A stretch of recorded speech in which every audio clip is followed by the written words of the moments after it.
أشهد أن لا إله إلا الله. Bismillah wa salatu wa salam à Rasulullah. Allahu Akbar. Les montagnes piquées terrestres, une autre miracle scientifique dans le Coran présenté par notre frère suisse converti à l'islam. Au nom de Dieu, le tout clément, le tout miséricordieux. Les montagnes piquées terrestres.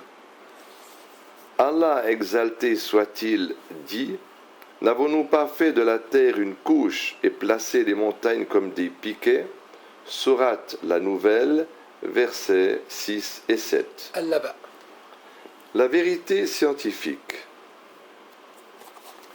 L'on ignorait tout jadis des montagnes, excepté le fait qu'elles sont des masses rocheuses élevées au-dessus de la surface de la terre.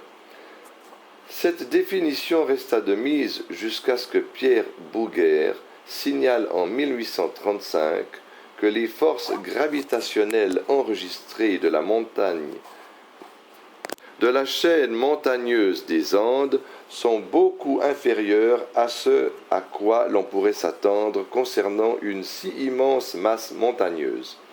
Raison pour laquelle Pierre Bouguer affirma la forte probabilité de l'existence d'une plus grande masse de la montagne enfouie sous terre, ce qui expliquerait le déséquilibre de la gravitation.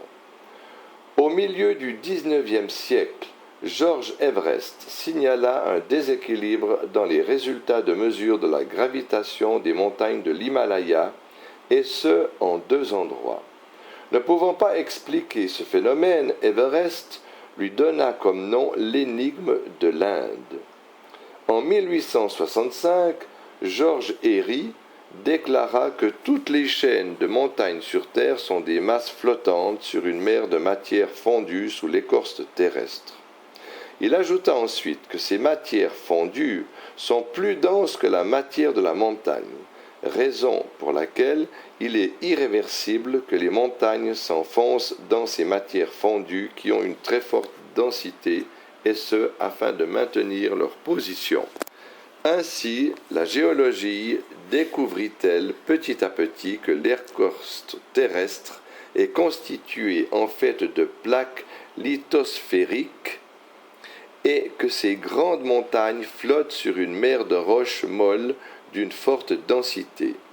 La géologie découvrit aussi que les montagnes ont des racines qui les aident à flotter et à stabiliser les plaques afin qu'elles ne subissent aucun déséquilibre.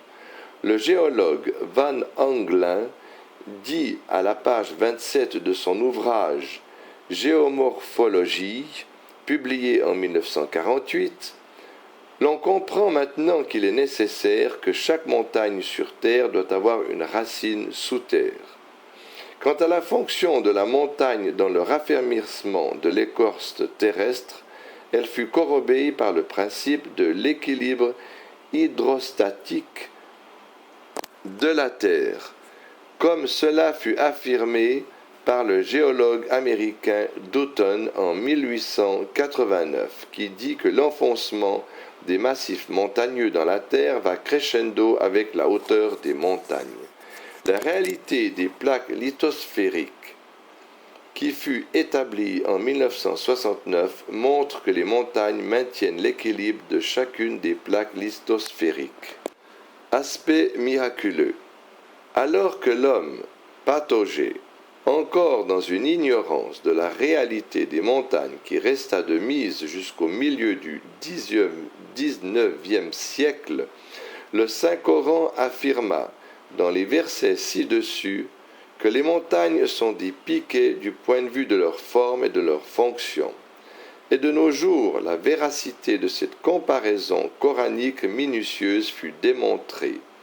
Étant donné que le piquet est formé d'une partie saillante au-dessus de la surface de la Terre et d'autre part, d'une partie enfoncée dans l'écorce terrestre et qui a pour fonction de raffermir ce qui est accroché au piquet. De même, les montagnes ont une partie saillante au-dessus de l'écorce terrestre et une autre partie enfoncée dans la terre et dont l'enfoncement va crescendo avec la hauteur des montagnes. Il est utile de noter que la fonction des montagnes est la stabilisation des plaques lithosphériques qu'elles empêchent de connaître un quelconque déséquilibre susceptible d'être occasionné par la couche fondue qui est sous les montagnes. Ainsi devint-il explicite que cette parole est la parole d'Allah, exalté soit-il, qui a créé les montagnes et les univers.